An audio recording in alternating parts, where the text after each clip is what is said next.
I am such a believer in the controllables of pitching because no matter where you're at, what level it is, like pitching is pitching. I've said this numerous times. You could be pitching in Mesa, you could be pitching in Wrigley, you could be pitching in Des Moines, you could be pitching in the Sahara Desert. Like if you have a track man, we will have the data needed to project success. Velo shapes, are you end zone? That's pitching.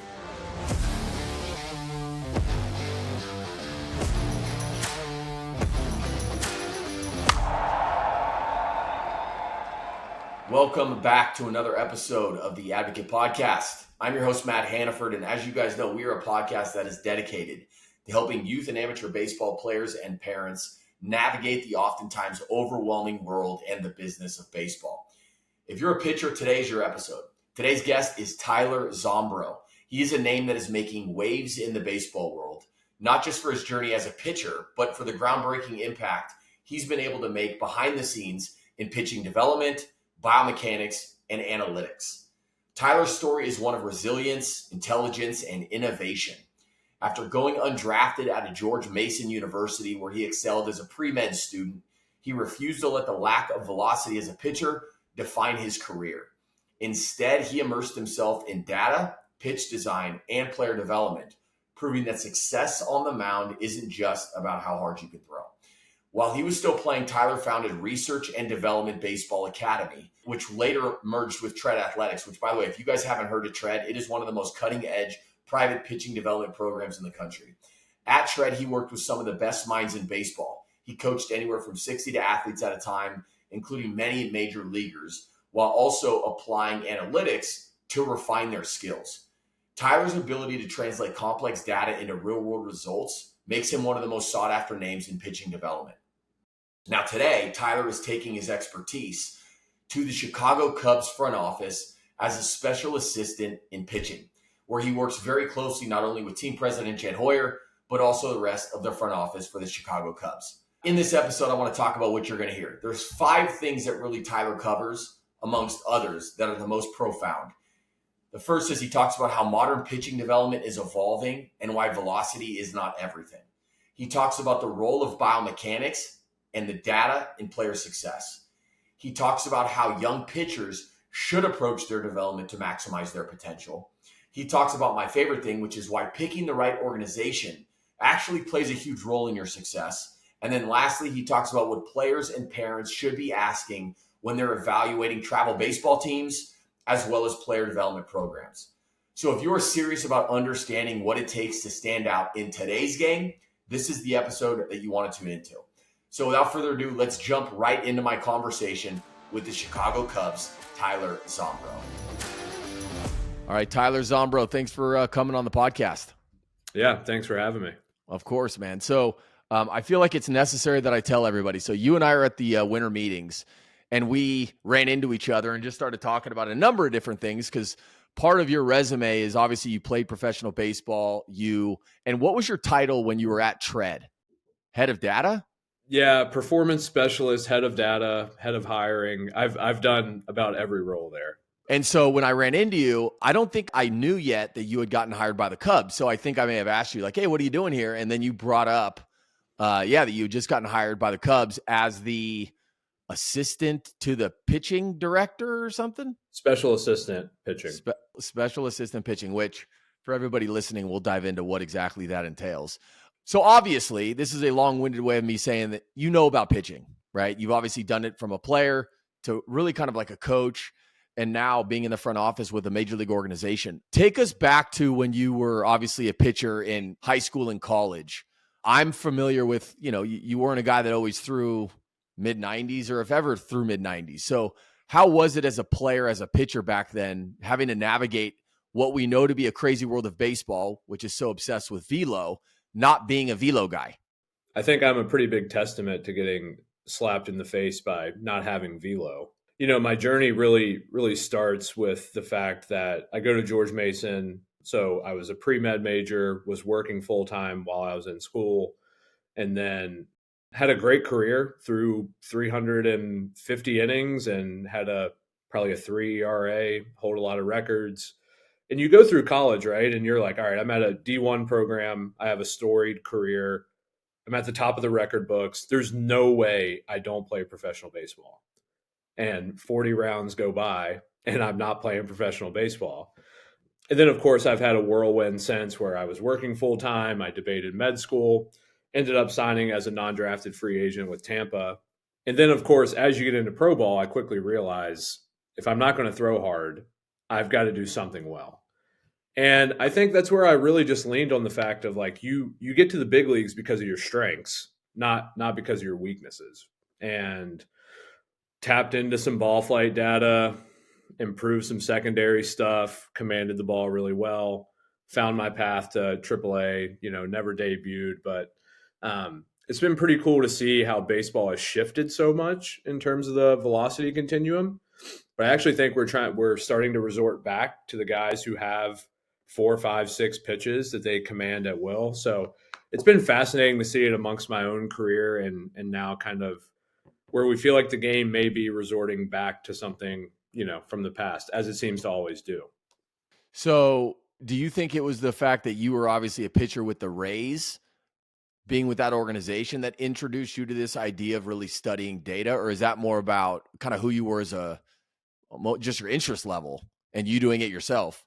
Yeah, definitely a combo. So I was interested I've always been data, numbers, science, math. That's my thing. But in Tampa, you see how good Tampa is at acquiring players. And anybody who's been in their system will tell you when and if you are acquired by the Tampa Bay Rays, the message is, hey, this is what you are really good at. And we want you to do this. And this is why we value you. And they push you down that avenue. It's not, hey man, your changeup's your fourth pitch and we need to improve it a little bit. It's no, what are your 2 to 3 really positive attributes and run with that. So with me, I knew that having a less than 3% walk rate was going to be hypercritical, never walk people. And then basically how much and how am I able to manipulate the breaking ball in space to generate more whiffs. So that's where I took it, because I knew that the inflection point of me going from averaging 89 to 91 wasn't really going to move the needle. But if I could develop some sort of form of secondaries to generate more whiffs, I knew I could do it. And the slider ended up being that pitch for me. I mean, at any point, put yourself on like a velo program saying like, all right, I can do this. I can figure this out. Almost like muscle through it a little bit. Yeah, no doubt. I fought that so many times. And don't get me wrong, I think over the course of my career, pre-injuries, like the average velo went from like 88 to 89 to 90, which was great. Like those couple miles an hour definitely matter. But for me to be above average for major league velocity, that would have required like 4 more miles an hour, right? Really in 2020, 2021, going into like my second big league camp, I'm like, all right, if I only have so much training economy in a given day, am I better allocated to spend that towards trying to gain a half mile an hour? Or what if I gain 2.5 more inches on the slider, right? And so that was like the debate in my head. And ultimately, it made way more sense to go after pitch shapes, just because the diminished return on velocity is, once you get to a certain age and certain maturity level, like you're going to spend a lot of time trying to extract 1 more mile an hour. So for me, that became doubling down on command and pitch design. All right. So thinking about the type of pitcher that you were back then, obviously, you clearly thought through how you can be the best version of yourself. Do you think that was a Rays thing, or was that just kind of who you were? I would say that was a Rays thing, because you knew your path to the big leagues had to be very unique to what you looked like. It could be done in many ways, shapes, and forms, right? Like you see a Pete Fairbanks who goes short arm action, high slot, throwing 100. You see a guy like Kevin Kelly from the Guardians who's averaging 90, who's more of a sidearm subby guy. So you really just have to stick to what your identity is. Now, I think I doubled down on that in pro ball, but all through my childhood too. Like, my dad played, my grandfather played professionally. It was like, get ahead, throw strikes, compete, that type of mindset. So it was like a pitchability front. And that became my identity in pro ball. So I essentially had to double down on that fact and realize that I wasn't going to be somebody overnight who I wasn't. Yeah, I think your story is an interesting one because, and you may be familiar with this guy. Do you know who Keone Durin is, the assistant hitting coach with the Kansas City Royals? I do No? not. Similar, I guess, career that you had, but on the hitting side. And one of the things that I said to him in the podcast that I just done with him is, it's interesting seeing guys like you in these kind of coaching or like front office roles, because I think you guys now have this like really interesting perspective that wouldn't exist if you just would have like got a shot in the big leagues. And then, like you're somebody who has this story, right? And yours is a completely different one than his, but you still have this story of like grinding through the minor leagues, man. Like you weren't drafted. You signed for just a little bit of money. So many other players and kids that you're working with, like they've had it, not to say it's easy, because it's never easy, but they've had things given to them in a manner that's been a little bit different than you. And so I feel like it's nice to have people who have gone through some of the challenges that you've gone through in the front office, because it does allow you to work with certain players in a way where you have grace for what they're going through. Yep, absolutely. That's like, I can share this because it's public, but like I think about with the Cubs, our two latest kind of big market free agency spiels on the pitching side were with Jeff Hoffman and Tanner Scott, right? And I think they both have incredible stories in past because Jeff Hoffman, by all intents and purposes, was a failed starter. Like career was essentially dwindling in Colorado. And to your point, first rounder, high upside, got paid, took him some failure to probably reassess, say, what do I need to do to change my arsenal? Started to lose a little bit of velo, so got that back. And similar with Tanner Scott, like has had command issues in the past.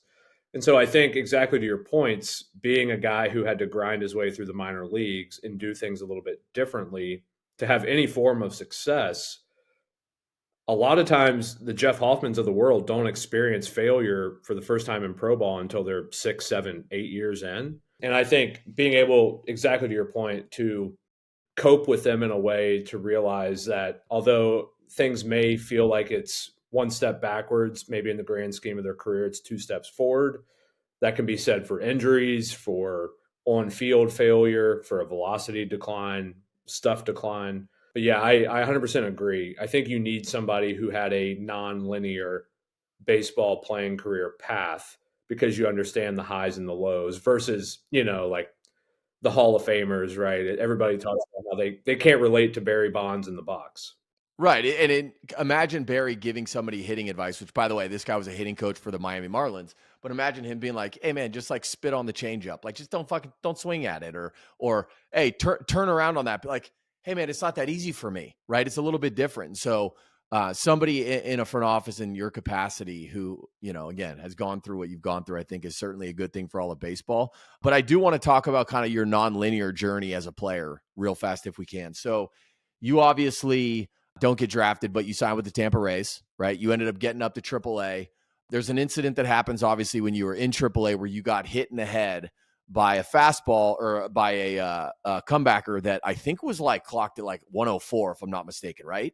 Yeah. Yep.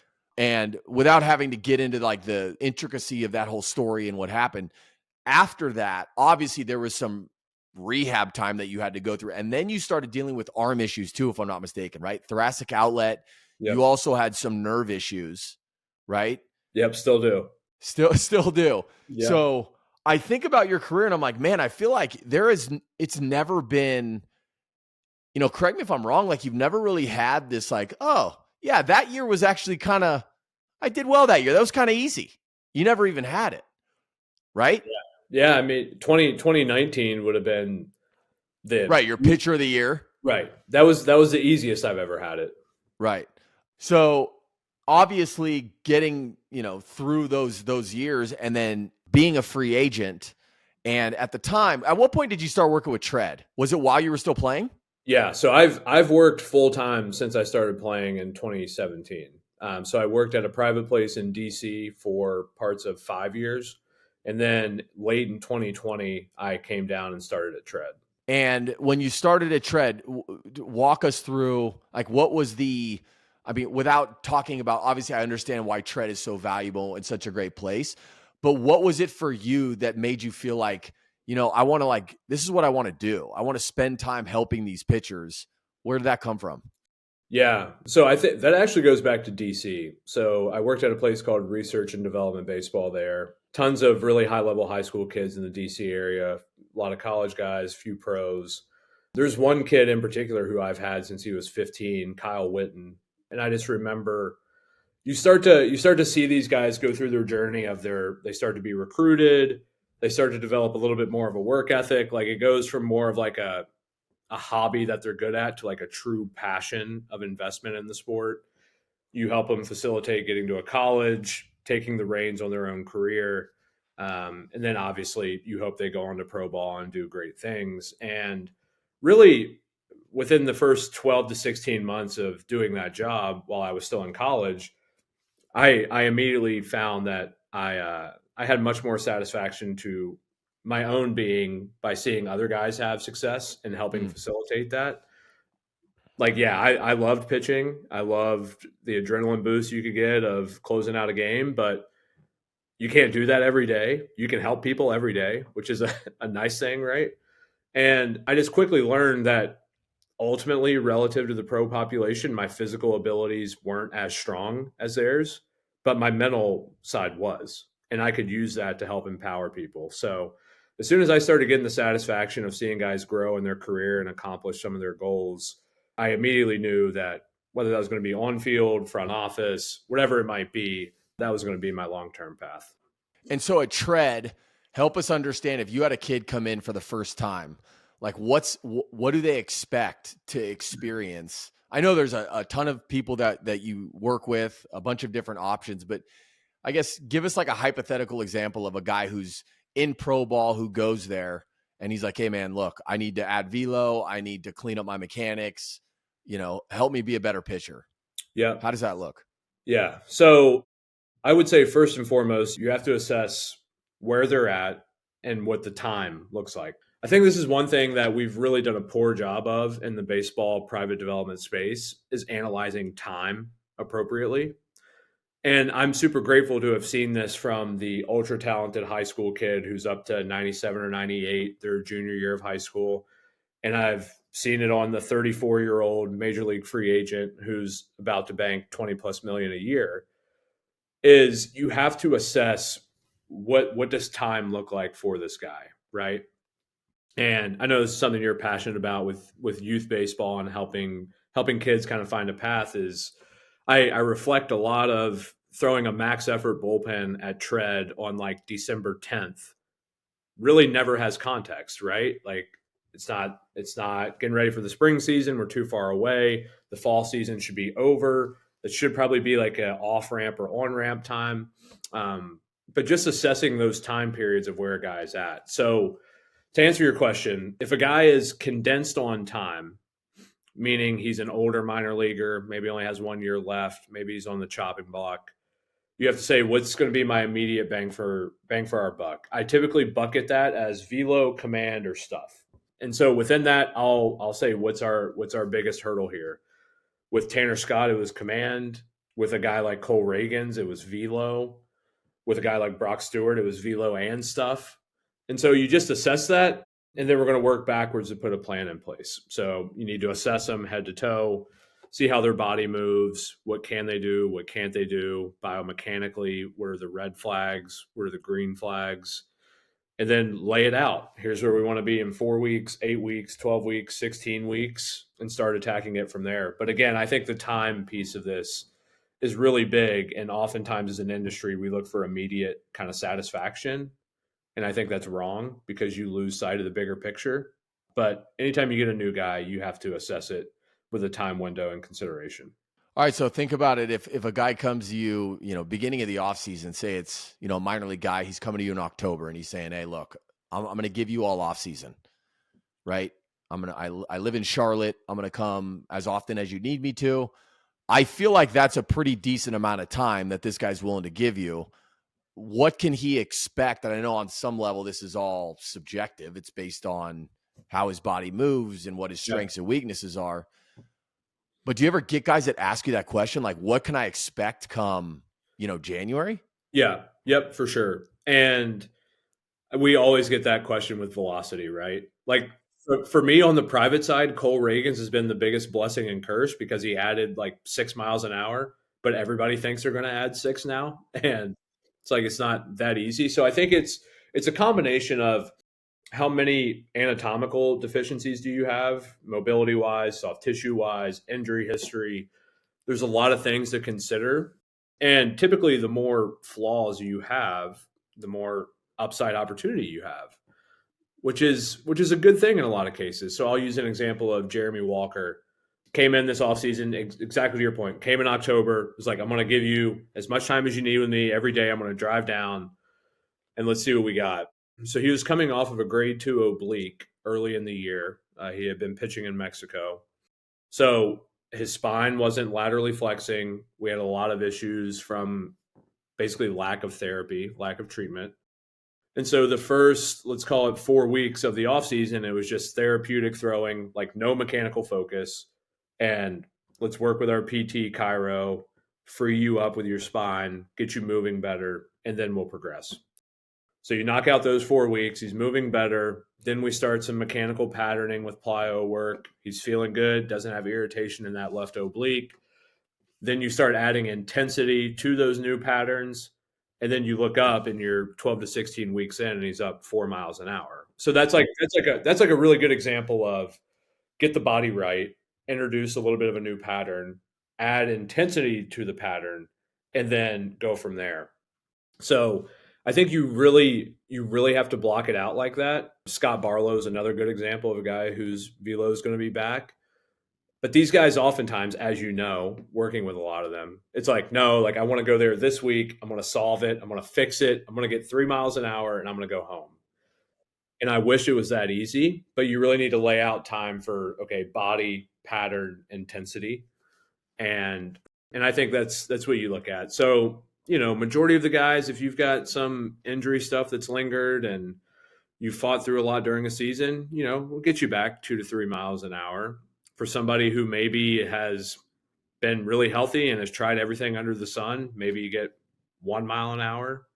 So it varies case to case for sure, but it just depends on how much you have to do cleaning up between the body, the patterning, and how that contributes to velo. I feel like, listening to you talk about this, it's no surprise why Treadwell is so successful. I'm trying to compare what you guys do there with really like the ambition of a front office in spring training when they get players. Like, what do you think if you compare the two, right? Like you're getting a guy for the offseason at Tread, but with the Cubs, you guys are getting these guys for the season. How do you take a player who has some good things going on in the offseason and have it continue during the season? And I know you're just getting started with the Cubs this year, but as a player, like what did you experience from organizations and maybe where there's some deficiencies? Yeah. So I definitely think that when you're at the lower levels in particular, so I'll exclude AAA and the big leagues here, but I think way too many times we've looked at the minor leagues as like a performance window. Like you need to go perform, you need to go pitch well, you need to have a good ERA, kind of whatever that means. And a lot of guys lose sight of their long-term developmental goals. And, you get caught in the midst of that, you're not going to be in a good spot. I think the best organizations, regardless of what level you're at, remind you of what your path looks like to be a major leaguer. And I think exactly to your point, whether that's an immediate fix, such as usage, or maybe it's an immediate mechanical tweak that could elicit velocity. But for a younger guy, maybe it's part of a larger 12 to 18 month plan of him gaining some velo, gaining weight, gaining strength, whatever. And so I think the good organizations are really focused on, I know you may be 19, but our vision is what you look like when you're 22. It's not about getting you to the big leagues as fast as possible. It's about the best version of you at 22. And then, of course, on the other side of this, looking at older NRI guys, like that's a lot of immediate pitch usage flips, things where you can get an immediate return on value. So younger guys, you have to still look at it long-term. Don't get caught up in performance. Older guys, you're probably looking at a couple more of the quick fixes to spike performance. Yeah, and I think organizations have the best of intentions, right? I really do. I think everybody who's in a front office, like you're doing that for a reason. You want to help players ultimately be a better version of themselves. I think that across the board. I think what happens though and maybe this is where like things just start speeding up on these organizations, is there's a lot of guys, and you're being forced to look at all of these different players, and everybody has these needs. And obviously you got to rank the priority. Like, all right, we gave this guy a ton of money, right? He was our first rounder last year. We need to make sure that we're giving him what he needs to continue to succeed and excel. But then there's these other guys that are like, mid-range guys, you're not really sure what they're going to do. And so you kind of like leave them off to the side. You want to help them, right? You want to give them some time. But I think it's a challenge that a lot of these teams have in the minor leagues, where it's like, to no fault of their own, that's just the nature of it. I would agree with that. And I will say that me working on the private side has always flipped my mind in that. Obviously, the private side's different because the players pay you, whereas on the pro side, the team pays you. But I've looked at it on the private side for forever as no matter where you're at in your career or what the future looks like we have to maximize your value no matter what. I always say maximize your asset value, maximize your earning potential. And that's the goal for everybody, regardless of how big or small that is. If that's like, the college senior sign who's 90-92, but you tick him up to 2 to 4 and he develops a better breaking ball, maybe he becomes a 4A guy. Maybe he goes over to Asia and makes money. Like, I think I view all those things as wins in my head. So that never allows me personally to lose sight of any minor leaguer. But I think to your point, historically organizations have done a pretty bad job of not trying to win on those margins and maximize each guy. Because truth be told, the inning filler in A ball is just as important as, your first round prospect, because they work in synergy, right? Like one kind of protects the other, one should push the other to get better. So I'll never lose sight of that. But I do agree to your point that it feels like a lot of those guys who slip through the cracks typically have to take control of their own career. Well, and I think there's a benefit for organizations that recognize, even on the higher level, like, a major league player who has, historically been really good, but maybe had a down year. There are certain organizations that do a really good job at working with especially pitchers, and I'll just say it, like the Dodgers are a team that I've had really good experience with, where they take a pitcher and they're able to kind of do some things with them, and that guy has success. And so I think, for you guys in the Cubs, being another version of that, and not that you want to be just like the Dodgers, but like putting your own stamp on, look, let us show you our plan for how we're going to make you a better pitcher, is so valuable to these guys. And then the minor league guys, or even the draft kids, they pay attention to it too, right? Oh, I'm a pitcher with the Chicago Cubs. Look what they've done with these guys. And that's why I'm actually glad that you brought up Tanner Scott. Not a lot of people know, like, yeah, you helped help Tanner make some adjustments. You can go back and look at his career. He wasn't always this back end bullpen guy, right? He's always thrown hard. But early on, like, hey, a little erratic, couldn't locate, so with some tweaks and adjustments, and I know it takes a willing participant in Tanner, but like, yeah, you certainly helped, him turn into a version of who he is right now. So I just think the more major league organizations that can do that, it's going to be, good for everybody.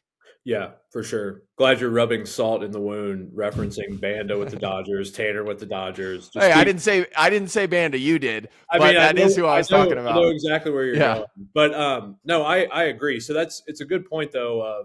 So this is something Tommy Hotovy, our big league pitching coach, and Casey Jacobson, the assistant, we talk a lot about. Is I'm the one that gets on the free agency Zoom calls, and more times than not, I've identified something in the player that I've liked, whether that was 2, 3, 4, 5, 6 years ago. I'll have all their biomech data, all their ball flight data. I'll talk through exactly what changes we'd be looking to make, the usages, obviously the patterning standpoint if we need to change something mechanically. And we'll lay out the developmental plan right there. And I think exactly to your point, it creates great synergy so that when or if those guys sign, they know exactly what we're doing to maximize their value. And my hope and ambition is that everybody who goes to camp, they're going to see, hey, Ben Heller has this like very detailed plan of how he's going to get better and what he's going to do. And that creates a lot of buy-in on the back end. So I definitely agree with that point. Like you have to do that from the major leagues all the way down. Yeah, I'm reflecting back on free agency last year. Ryan Brazier another Dodger guy I was talking about, but we went through the whole, song and dance with all these different teams, had the Zoom calls, and it's interesting being on those Zooms and hearing the different perspectives from different clubs. But I will be the first to tell you, I think the organizations that come prepared and have, whether it's like a visual plan that the guy can look at or just some work has been done to help him understand how you want to make some adjustments, those players get off those Zoom calls and they're blown away by the information. Because I think, again, sometimes, and if it's a first-time free agent, for some of these guys, they've never had that with the organization they've been with. And so taking that to then like this amateur, this high school kid or college kid who's thinking about pro ball, the more that these teams do work like that to help these players understand how we can make these adjustments and improve, I just think you're going to take that information as a player. Because one of the things, Tyler, that you've brought up on podcasts before, which I actually think is a great point, and as an agent, I've always criticized teams for this, is it is so difficult to get a team to be completely transparent with the player, right? They'll be transparent with us, but oftentimes they won't say it to the player directly, right? And I can make my own assumptions as to why. I think on some level, they don't want to hurt the kid's feelings, right? It's a lot easier to tell us than it is to tell the player. But I will say, I think these teams are doing these players a disservice because going back to your playing days, Tyler, if you were told, and maybe you were, but if you were told, look, these 3 things you do really well, these 3 things you don't do well, you want to know why you're not in the big leagues? It's for this reason. So let's work on it. And then let's check in. Yep. 100%.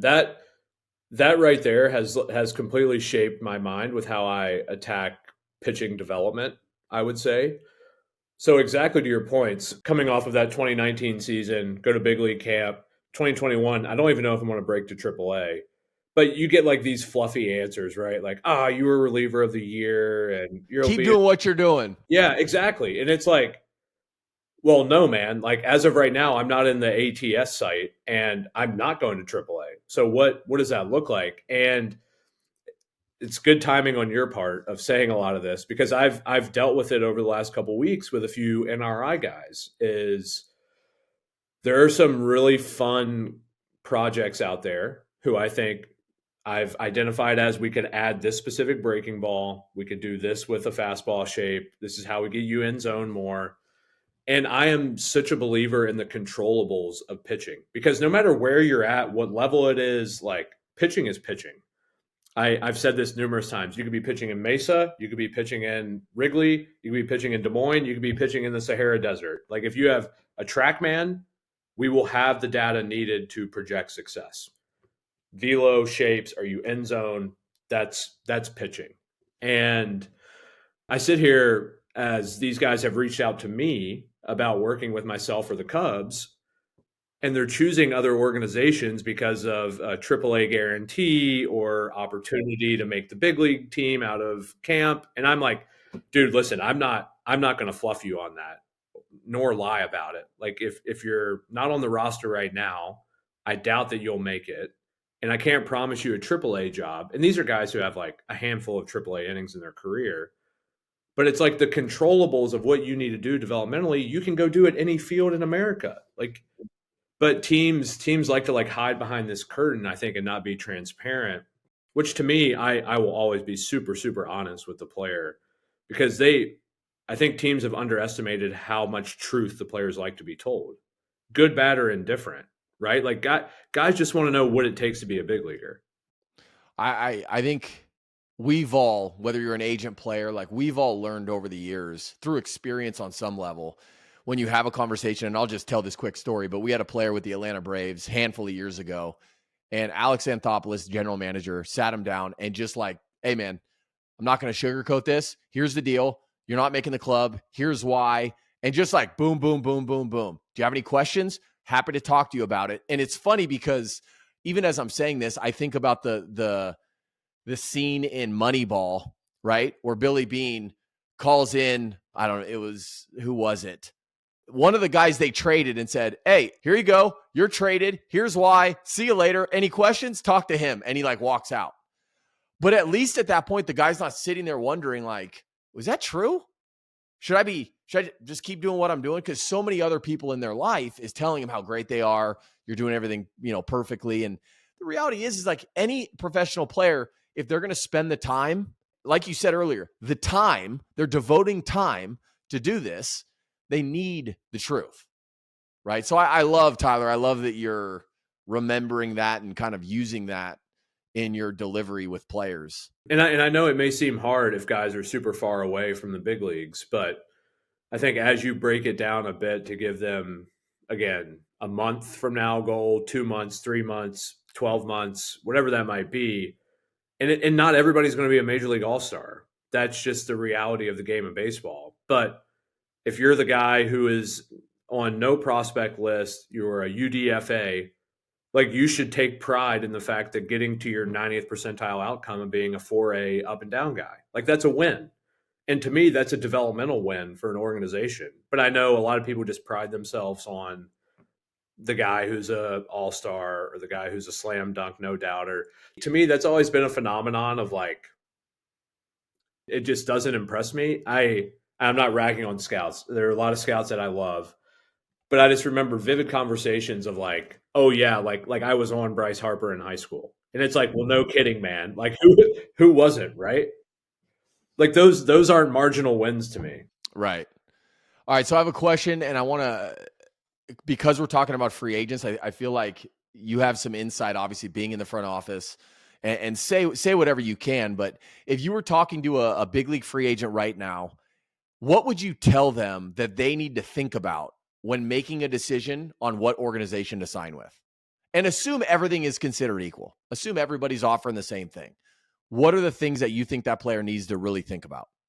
Yeah, great question. I've had a couple of these recently of some guys who I really, really like for traits that I've identified. So for me, that's like nerding out about supinators because the spin efficiency on the fastball is like 80%. Velo capacity, I can give them a sweeper and a downer breaking ball shape.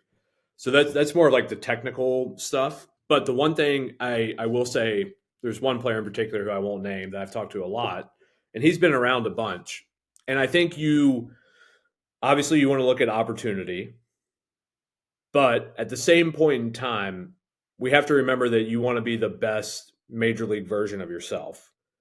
And then career earnings kind of comes after that, right? And I reference this a lot. I'll use Banda as an example because nobody would have thought, like if you were working as an agent last year and you were like, I have this lefty who was a huge prospect. He's gone through some injury stuff. He's refound some velocity. I think he's back to being a major league caliber pitcher. Like, I want him to sign with the Los Angeles Dodgers. I feel like 90% of the population would be like, dude, what are you doing? Like, they're stacked, you know? Like, he's not going to be in the big leagues. But look up, and here we are, right? Like, you control what you can control and develop yourself accordingly. The opportunity takes care of itself. And so I think going to where you are going to find the best version of yourself as a player with the developmental paths that have been laid out to you by organizations. And if they haven't laid out that path, run away. I think you have to do that and remove a lot of the situation. And I just thought about that. But Banda is like a great example to me of that. I mean, how many times do you see guys go to like a Dodgers? Like, we're all complaining about how much money they're spending. I'm salty too. Don't get me wrong. But we're going to look up and there's going to be some NRI guy throwing the eighth inning for them in August. Like, it's just going to happen. And I think remembering that as a major league free agent or a minor league free agent is really, really important. What do you think is important? And let's take it now to like the amateur kid. Now, obviously, the way that the draft functions, it doesn't necessarily provide you with this like perfect opportunity to sit back and say, I want to pitch for them.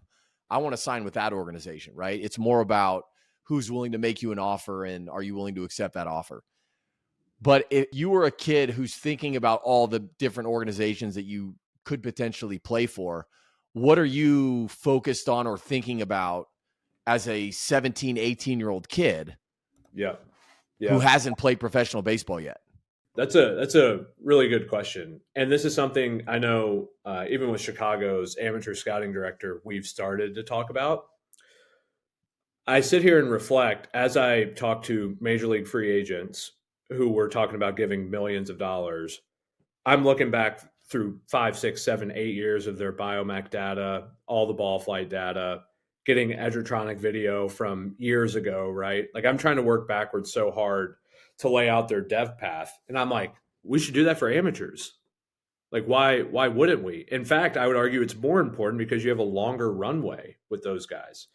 If I was an amateur player right now who had value, I would definitely, I mean, I wouldn't want to make myself seem like Juan Soto, but I'd be like, what does your pitching department want to do with me? Like, what's your vision of me as a major leaguer? And walk through that. Find out what developmental tools they have, what do they use, how's it implemented, how's it communicated, and see if you feel good about the path that they'd have you on 4 or 5 years from now. Because I think exactly to your point, and I don't know the intricacies of exactly how this looks like in the amateur world, but I'm just thinking from an ROI perspective, would I rather take 200K with the Los Angeles Dodgers or take 300K with the Chicago White Sox? I would venture to say long term for my potential career earnings, I should probably use the Dodgers dev system for a few years, right? And I know it probably seems so far away for these from these kids kind of with where they're at of I just want to get drafted, get paid, get to the major leagues. But I think you really need to factor in what that development group looks like and their path for you. And I think that's worth sacrificing a little bit of opportunity or money on the front end. Yeah, it's funny. The draft is so interesting with how it functions and works. But we have these conversations leading up to the draft, and it's all under the understanding of like, hey, low energy, nothing's on the line. You have all the time in the world, and then you get into the draft day, and it's like emotions are high. You've got you got to make a decision like this, and so I think players having more of a methodical experience leading up to the draft, asking these questions in the in-home visits, when they go to the combine, when they meet with the general manager or the pitching department. Yeah, it's asking these questions. Walk me through what my plan would be. And here's what's interesting is you may not get an answer that, they may not walk you through the next 5 years of what your plan is going to be. More than likely they won't. But you'll at least get an understanding of like, oh, but you guys have a plan for players. All you need to gather this information, and then I can expect a plan, and you'll at least get something out of that interaction above and beyond just take me. And yeah, it sounds good. I'm excited, right? It's an interesting point because I applaud Jed and Carter in Chicago for looking at pitching as a big lateral structure now where like my job is to dive in a little bit in all these areas of medical, S&C, acquisitions, both pro and amateur, and then our internal PD and our major league staff. And I think about the amateur side and how many times have you heard the story of like I'm going to use like old school Pirates as an example. Let's say I'm Garrett Cole coming out of UCLA. I'm four seam slider, curveball, changeup, and I get to the Pittsburgh Pirates and they're like, "Hey, you're going to throw a sinker." And how many kids do you hear say like, I don't get it. I threw a four seam in high school and they want me throwing a sinker. And it's like, well, man, like that's kind of on you just as much as it is them because you probably should have had a conversation, right? Well, on some level, though, I think I had Kurt Suzuki on the podcast, and he told this great story about Josh Donaldson. And the whole idea was being open-minded, right? Being open-minded to the organization and really how they think, what you can do to improve, which I think is an extremely valuable mindset to have. And he specifically talks about Josh Donaldson, who, by the way, was drafted as a catcher, right? He is it's big league spring training with the Oakland A's. He's backing up Kurt Suzuki, and Scott Sizemore is their starting third baseman. They're hitting little, like soft, rolling soft ground balls, and he's throwing it to first base. And Scott Sizemore like blows out his knee.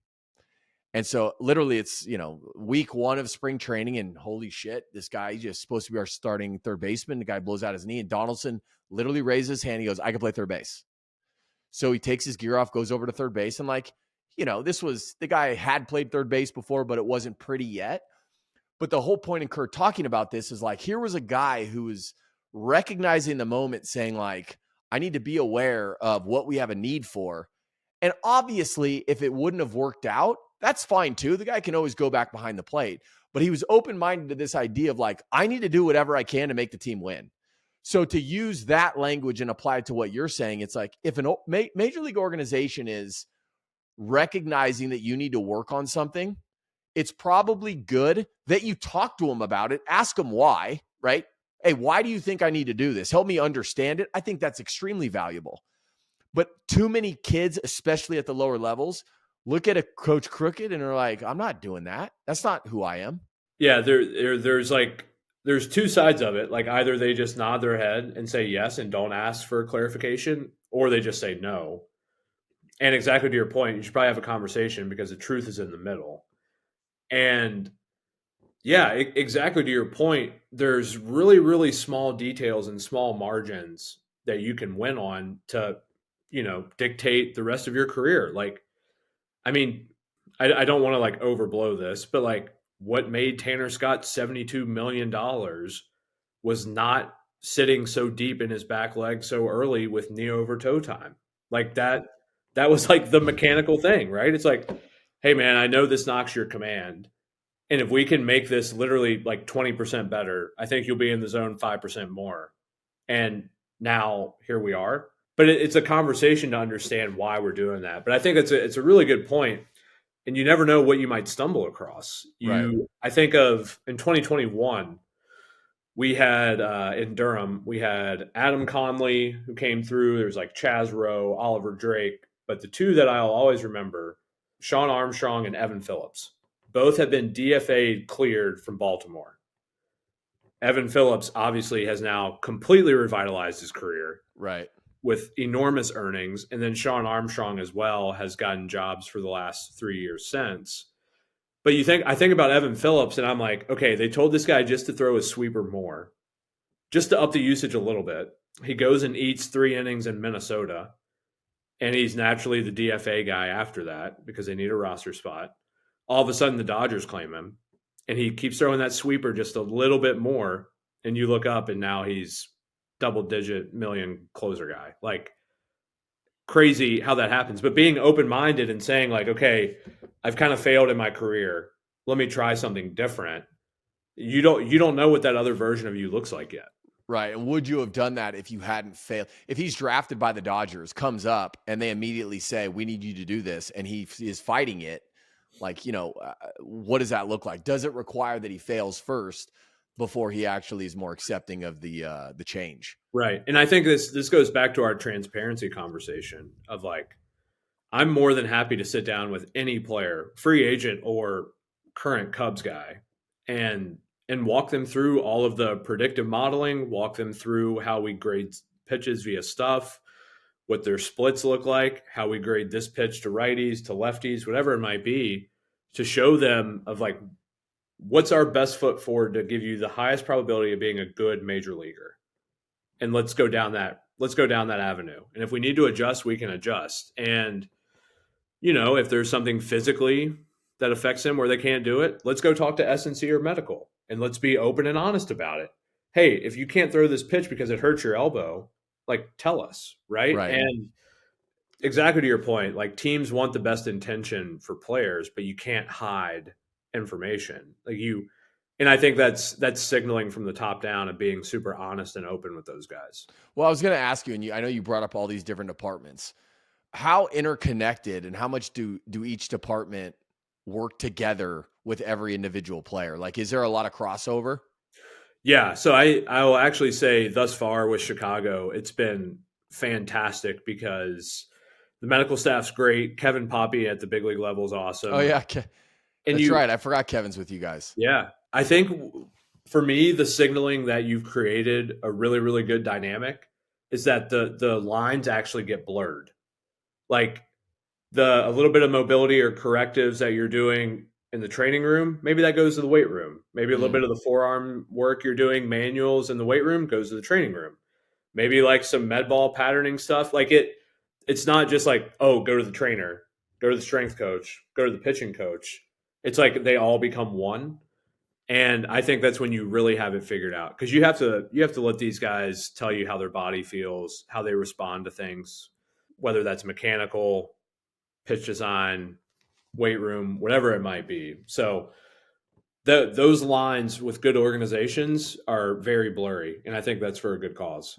Okay, so shifting now a little bit to the pitching side, just with individual players, how do you balance what you think a player needs to work on with how his body moves? So I'm all about strengths. So how a guy's body is built and designed, I'm going to solely work around that. Like, I'm working to the confines of, if you don't have this range of motion in your hip, I'm not going to ask you to do this thing with your hip. If you don't have this range of motion with your spine, I'm not going to ask you to do that with your spine.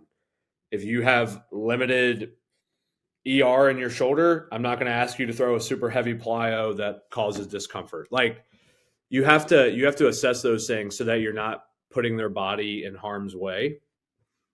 And then if we gain a little comfortability there with certain patterns, then we can say, okay, let's do a little bit more mobility on this. Let's do some like med ball work on that. And then let's take it to throwing. So kind of easing them into it.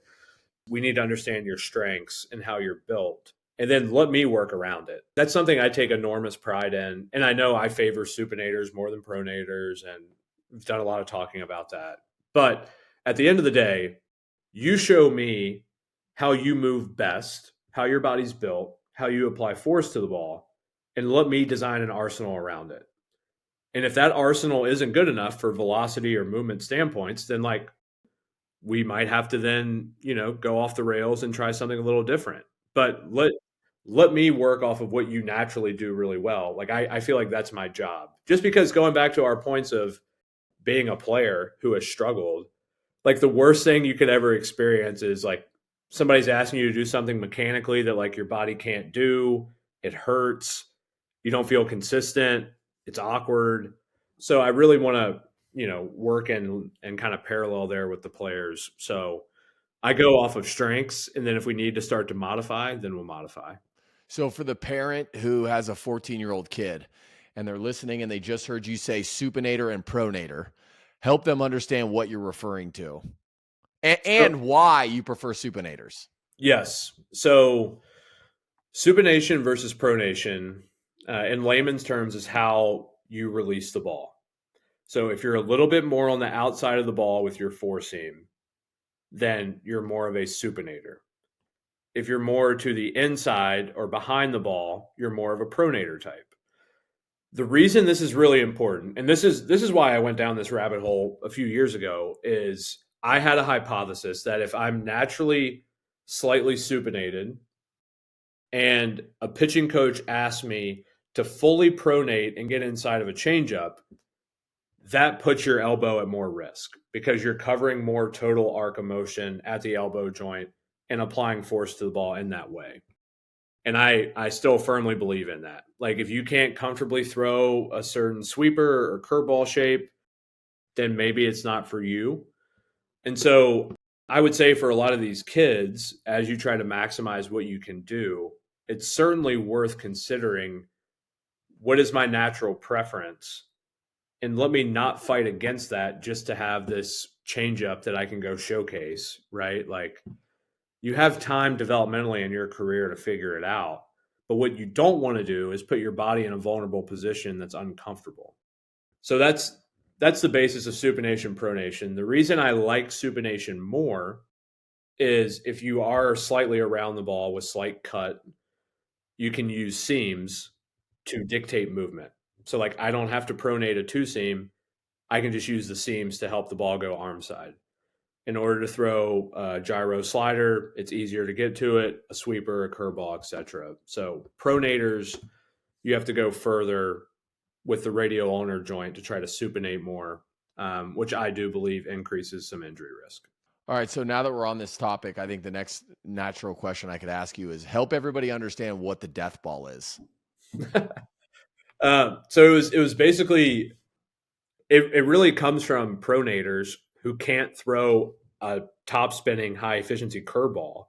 So then you had like this little mix of like some top spin, some gyro spin, some side spin.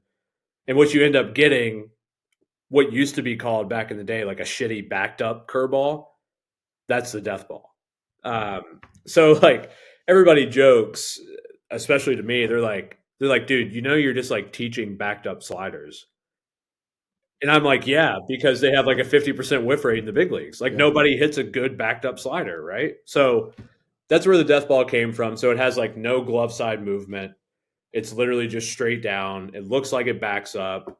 The spin is more gyro, so you can't really see the top spin on it. Yeah. But yeah, a unique pitch that like not a lot of guys threw. So that created an opportunity. Like if we can have some guys throw this, hitters aren't used to seeing it. I love it. Getting into the data a little bit, are there any, like when you analyze, and I'm specifically talking about kind of just the numbers right now, are there certain statistics that you hang your hat on more and find them the most valuable over others? And what are those? I hate to start with this one because it's a cop out because I don't believe it's a controllable, but end zone whiff is like the pinnacle to me from a pitching standpoint. Like if you just show me guys end zone whiffs, I'll probably tell you if I think they're good or not. So from an evaluation standpoint, end zone whiffs are huge. Where I would take that in terms of the controllable on the pitching side is end zone rate and then obviously shapes. So if you have pretty good shapes and you're throwing them in the zone near 50% of the time, odds are you're going to have success. I try to really keep it to that with guys. It's something I feel really passionately about, is allowing pitchers to focus on just the controllables, which is velocity, movement, usages, end zone rate. Like that's the controllable to me. So I really try to fixate it at that. So velo movement, and zone rates. Those are the three that I always go to right away. I'm curious, since that, now that you're with the Cubs, tread to me, like you guys have access to all the data, right? It wasn't like you guys were sitting in this back room, like trying to pull stuff up. Like you guys had access to everything. But when you got to the Cubs, was it this like, I'm envisioning like the Wizard of Oz, like the doors just open and you're like, oh, it's here we go. Did you have that moment or no? Oh yeah. And the reason why I took the job with the Cubs was because the R&D department is so good. So we have Kenetrax for biomech data at every affiliate. We have high-speed video at every affiliate. There's a lot of things that I had previously believed at a lot of this Supination Pronation talk, to where we actually have some biomech data that can validate things, that can help me with designing guys' arsenals, that can, I think, ascend guys in their careers and give us a better path putting them down developmentally. So as soon as I got exposed to the array of data that we had and the analysts that we had, I was like, holy cow. So all this stuff of like, just think of whatever you're interested in, whatever people's hobbies are. Like you draw all these hypotheses in your head, right? And you try to test them on your own, but maybe you don't have the exact resources. For me, it was that. And then it opened up this massive array of data to validate. So it was a huge moment for me when I started reading into that. Did you spend way too much time just going down rabbit holes with it? Oh yeah, I still am. Like I'm still only a couple months into this thing, but I think the fun part of this is, as we look at acquisition, I'm doing my homework on guys now. Right. And like, I'm like, hey man, this is the exact reason we're acquiring you. I'll show you the exact biomech data as to what I really like about you. I'll show you ball flight data, what I really like about you. I'll compare you to XYZ player. So I'm able to take that data and show it to guys and say, like, this is why we like you. This is what we'll do. And this is how you get to the best version of yourself. So I'm down those rabbit holes every day. I love it, man. I'm so excited. I feel like the next handful of years are going to be super exciting in Chicago. On the north side, I should say. Yeah, I hope so. I mean, we've got a lot of really good players and a lot of good talent. I know it's hard to consolidate WAR in a lot of ways. Like, yeah, I certainly felt that at the winter meetings this year as we tried to figure out how to consolidate it in the outfield, and you realize you have to really pay up for like a Kyle Tucker type. Mm-hmm. But yeah, there's a lot of good players, and I'm so excited to use the data from the pitching side to see how we can extract as much value as possible out of each and every guy. And I'm going to take a lot of pride and joy in seeing, like, whether it's big leagues, triple A, double A. I feel like the antagonist where we talk a lot about opt-outs with the NRI guys. Yeah. I'm like, heck, like, they're a win-win to me. Like, if we make them better and then go get on another major league roster, that's a win in my eyes, right? And like, if for some reason no other team wants them, but they're doing really well, and we don't add them to the roster, that must mean we're doing really well. Right. So, like, I think all those cases across the board, from the DSL to the big leagues, if you can win on the edges and improve development heavily through utilizing data like we can, that excites me. Yeah, I love it. All right, last question I have for you. And this is more for kind of the kid and the parent just getting started. Okay. What do you think the right age is for a player to start throwing a breaking ball? So I recently, Alan Jager asked me to do a podcast with him, and it was kind of like on the fly. Somebody asked me about pronation supination bias, and I filmed this video at Tread like a few months ago. I genuinely don't think that you should worry about a breaking ball shape until you're like 17. It might sound crazy, and like, maybe, I don't know, maybe the kid will be really miserable throwing just fastball changeup until they're 17. But I just believe you're going through so many anatomical changes, like growth plates, anatomical age, lever length, all those things, right? Like, you see it, I'm sure. Kids from age 15 to 18 look like different human beings. And I don't think now, like, can you throw like whatever slider's comfortable to you? Yeah, for sure. Gain comfortability with like being a little slightly more outside of the ball and whatever. But I think, trying to master like a sweeper shape or a curveball shape anytime before you're 17 or 18 is pretty pointless, because the body's changing so much. And ultimately, what I don't want to do, and I always bring up these examples, is let's say you have a kid who could naturally be a really high slot velo guy. Let's say you had like the next iteration of a Fairbanks, and when you're 17 or 18, you're like, I want to throw this sweeper, and you look up, and now your slot has dropped a foot to try to help the ball move more right to left. And now you've changed the identity of who the kid is as a mover. And you want that mover to be as organic and as athletic as they can possibly be for as long as they can do it. The funny part is, and I'm sure Banda probably has a lot of this as well, is you then look up as guys get to 33, 34, and half the time, what are we saying? Oh, we need to get you back to how you moved when you were 18, because like they've had like some mechanical notion in their head of what they should do. But it's like, when you were moving your best, you probably weren't thinking about it. And this is what it looked like. So I think for breaking balls, you can dabble with them just to, throw something that's a little bit of a wrinkle. But as far as fixating on a shape or trying to really hammer down a breaking ball and its consistency, I would not care about that till I was probably a senior in high school. Oh man, this is going to be controversial. You're going to have so many like travel ball kids and parents be like, what? No way. There's something to be said. Well, okay. Well, like a good example then is let's think about Kenley Jansen, converted catcher, Yeah, right? Like, sure. That's a great example. Never threw a cutter or slider. Like, pretty sure he's good at it. Yeah. Like he didn't have to perfect that by the time he was 17. You know what I think happens though is it's more the mental stuff, which we didn't talk about today, but part of the challenge for all these kids in travel baseball, it's the fear of missing out, that idea, right? I'm going to go here and all these kids are doing it, right? The scouts are asking, do you have a breaking ball? Right? The colleges are wondering, do you have a breaking ball? And so I think it's that fear of like, well, I have to throw it. Right. Like that's why I think it happens. I feel like it's an industry-wide thing.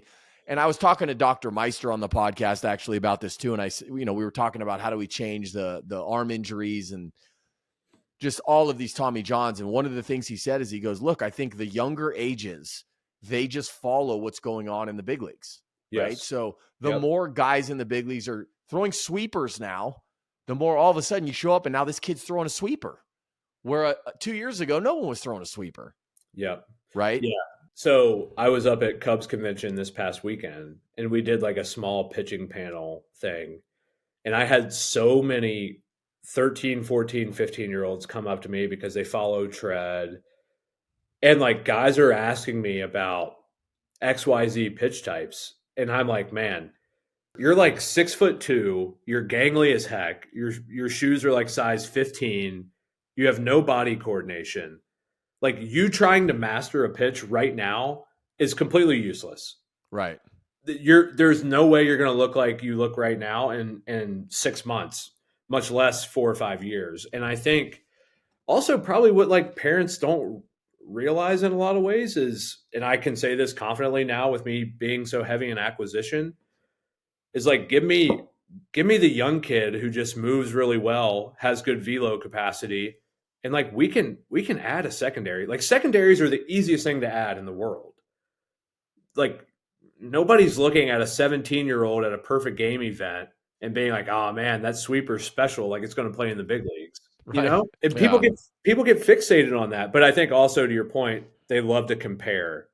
And that's it. That's what it is. And you cannot compare. Like it's a non-linear journey for everybody. Even big league guys compare. Everybody's like, Tanner Scott's like, give me the Jason Adam changeup. Well, Jason Adam is missing like 40 degrees of elbow extension because he had a stress fracture when he was 21. And it's like, well, his body's built different than you, and he's going to throw it different. And kids don't realize that though, right? They just like see the fancy, cool looking pitch and they're like, oh, I need to do that. But I'm so against that because there's so many compensations that you're going to have from a delivery standpoint to try to accomplish XYZ pitch shape that's undoubtedly going to do more harm than good. Well, I think you just teed up episode number 2 that we're going to do, talking more specifically about this, because I'm going to ask everybody who's listening to DM me with questions about that exact, or comments rather, about that exact statement that Tyler made. But no, Tyler, this has been awesome. You actually have been the first pitching guy I've had on the podcast. So what's up with that? You got a hitting bias? No, you know what's funny is I feel like all of the different people that I was interacting with, I didn't even realize it in real time. I was looking back on it, I'm like, wait a second, I haven't had any of these pitching guys on. I mean, it's one of the things that I've talked to Liam Hendricks about is coming on and just really diving into the pitching side. And so I think on some level, I kind of put that off to the side, knowing he's going to cover a lot of that. But when I saw you at the winter meetings, I'm like, dude, got to have you on the podcast. We got to do this. Yeah. And it was fun. So I will definitely love episode number 2 whenever we do it. Yeah, I'm glad you can dig salt in the wound on the Dodger stuff, get me roasted by some travel ball stuff. Great. All fun, man. We just have fun here. But yeah. No, but I appreciate it, man. Thank you for coming on. Yeah, loved it. Thanks for having me. All right, brother. Be well.